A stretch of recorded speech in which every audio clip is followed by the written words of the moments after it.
Welcome at lesson number 4. We're going to speak about containers. During the other lesson, we're going to speak about container storage plans. Thanks for being here. So this is a small image about the wide variety for what we can use containers. I think also in Amsterdam there are some student homes made out of containers.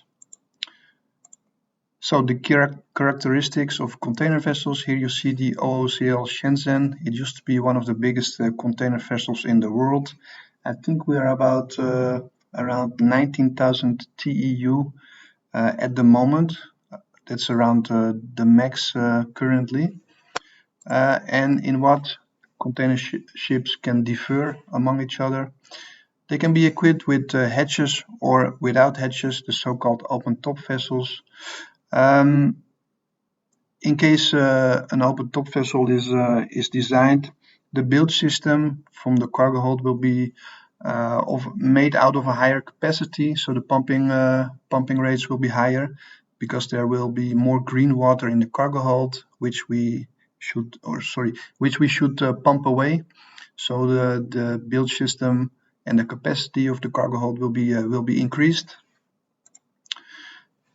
Outfitted with cell guides or not, cell guides help the crane drivers to easier park and lift away the containers, and also the lowering and parking of the container is a bit more easy because the movement of the container will be restricted in between these 4 cell guides.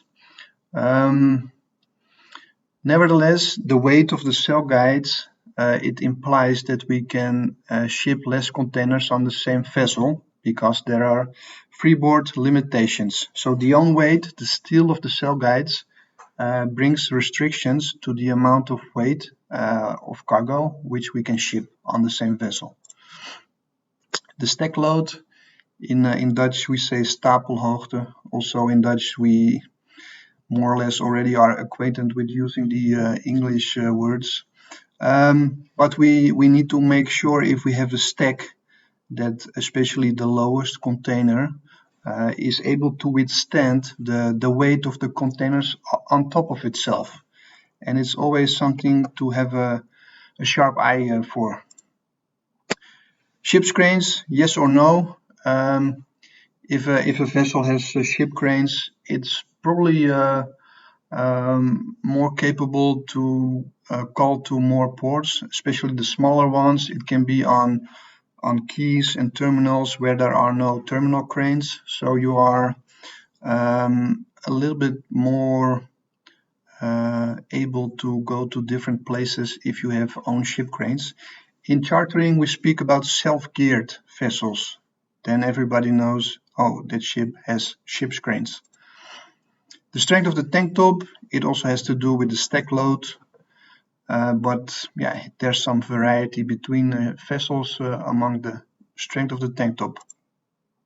And the speed, sometimes these container vessels, they follow a certain route, certain ports of calls are frequently made, so you need to be aware of the speed, and it's important that the ship can stay within the route and within the cycle of the ports of call within a certain time frame. It's all about predictability in this kind of business and the logistics behind it. Here we have a small glimpse of the cargo hold of a big container vessel. Here you can see the cell guides. In Dutch we actually say it's basically 4 hoekprofielen. And this small marks you see here, it's helping with the parking of the containers. Here you see some side tanks, and here you have a side deck. This is used for inspections during the sea voyage, for example, reefer containers. So somebody can walk here during the sea voyage and they can check the set points of the reefers. If the reefers is not in alarm, if there's any problem, if the temperature is within range, everything can be checked from these balustrades. So back in the days when ships were made of wood and men out of steel, we used to work like this. And I think everybody directly can see this was implying that a lot of labor was necessary to work like this. We call this basically bales.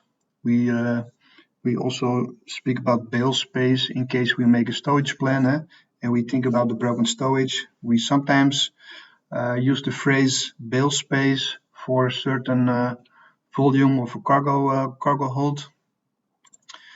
And yeah, with these bales, you have regular repacking, reslinging, and restowing, and yeah, that's fairly expensive way to ship anything. And door-to-door transport is not easy. If it's done like this, it needs to be put probably by hand or by crane on a lorry or on a truck, and it's quite inconvenient. So the handling and the freight costs will be higher if we use bales like this. And by the way, it's just way more easy to put all the bales in one container, especially for the last part of the logistic process, the door-to-door transport. You just pick up the container and you put it on a truck and you drive to the customer, and there you unload it, and then it's way more easy and you need way less labor to do so. So containerization, I believe it started around the 50s in the last century. Containers are a standardized unit, it's easy to handle, and the way to handle is every time the same in every location around the globe. Less cargo theft due to the locked and sealed container doors. I will show you that in a second. An easy way to transport from door to door, I just mentioned it. And the container is an additional outer packaging which provides protection and keeps loose items in the box. And in this picture, it's also an extra layer of containment in case we have a small spillage out of these carton boxes. If you would just stow this without the container in a cargo hold, if a carton box is breached, you have the dangerous cargo already directly in your cargo hold. But if you put it in a container, it's contained within the container. Here you see some floatable dunnage, an airbag, in Dutch garneringsmateriaal. It needs to be topped up with working air. So this is, you can say that the container box is actually the double hull of the dangerous goods. Well, a container is a weatherproof rectangular box designed for transporting and storing a number of cargo packages or dry bulk material that confines and protects its contents from loss or damage that can be separated from the means of transport to be handled as a unit, load and transshipped without rehandling its content. It's quite a long definition, and everything what we just spoke about is more or less included in this. Don't learn it by heart, not necessary. What is necessary to remember is that we have ISO standards concerning the dimensions of the containers, and it's also something you need to bear in mind if we work on the stability program on the PC, that this is something to sometimes give input to the computer. Basically, more or less, you get a load list. If you are a chief mate on a container vessel, you get a load list or a certain USB file with a USB stick with a file on it, which you can load, and it's also standardized according to these ISO rules. But it's important that the good container is in the right way in the stability program, and you need to keep that in mind. The most common sizes are the 20 foot and the 40 foot, and yeah, the heights, we're going to speak a bit about it a bit later. The container, it gets its strength from the bottom and the sides of the container. So the sides of the container, they are made to take weight on top of it. Also, the corner castings are made to withstand a lot of load, a lot of weight. But the sides, they are just easygoing, ordinary steel, and they are not meant to take a lot of weight. So the strength is in the bottom, this cross members, and in the sides. That's where is the strength. So we have a definition of the weight of a container. The rating is payload plus Tara, and the payload is actually the weight of the cargo, and the Tara weight is the weight of the empty container. You need to remember that one. The corner castings. This is the location where the containers are locked among each other, or they are lashed from this point to the ship, to the structure. Show you that later on. Each container needs to be checked for its strength, if it's able to undergo dynamic loads, if it can carry the weight on top of itself. For example, the container mark, this one. If we have one container, it can have 8 containers above itself, and that's this number. That's where it's tested for. So container 1 can have a tier of 8 containers of 24 ton on top of itself. It's quite a lot of weight. Yeah. So some small examples of containers. 10 feet container. You don't see them that often on ships. The 20 foot, this is a certain high cube container. It's 1 feet higher than the ordinary standard ISO size.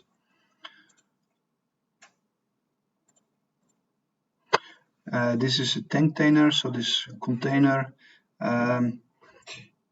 they put in a tank, cylinder shaped, and sometimes you can heat the contents of this container with a heating coil. So you need to plug it in electrically, and basically all the blue outer sides, the frame itself is identically to other container shapes and forms.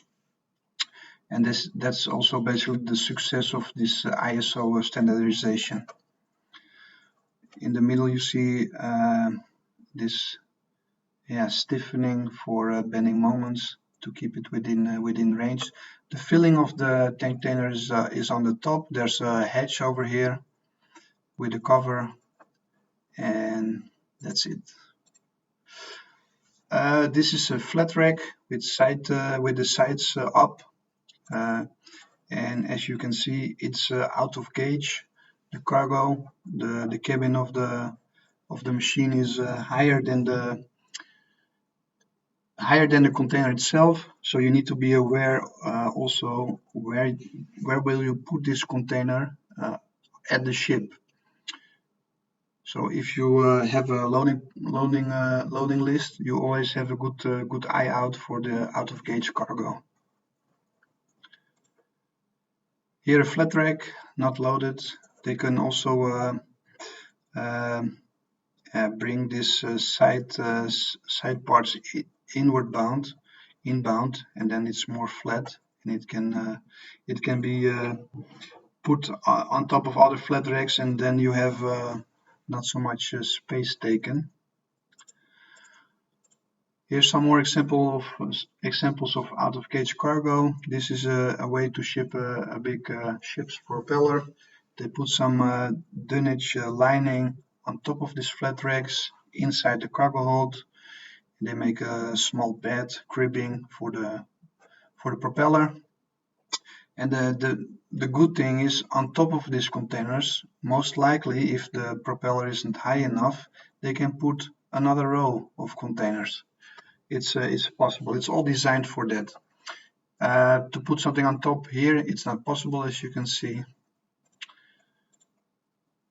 Reefer container and bulk cargo container.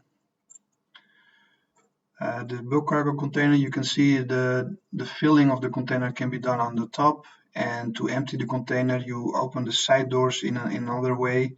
They took out the hinges and they put the hinges on the top side, so you can empty this one quite rapidly by lifting this up, and you can discharge the bulk cargo out of it. This is a reefer container. A part of the container is the cooling unit, so it can cool the rest of the container. There's frozen food, fruit, vegetables, or fish or meat inside, chilled or deeply frozen. And we need to keep in mind the positioning of the reefer container on deck, that you make sure that the green water, if it's coming on the ship, doesn't touch the engine compartment of the reefer. So you make sure that the spray isn't getting on top of this engine part of the reefer. So you can also maybe reverse the container if it's on one of the forward bays, and then you plug it in, and you prevent short-cutting the electrical system of the reefer.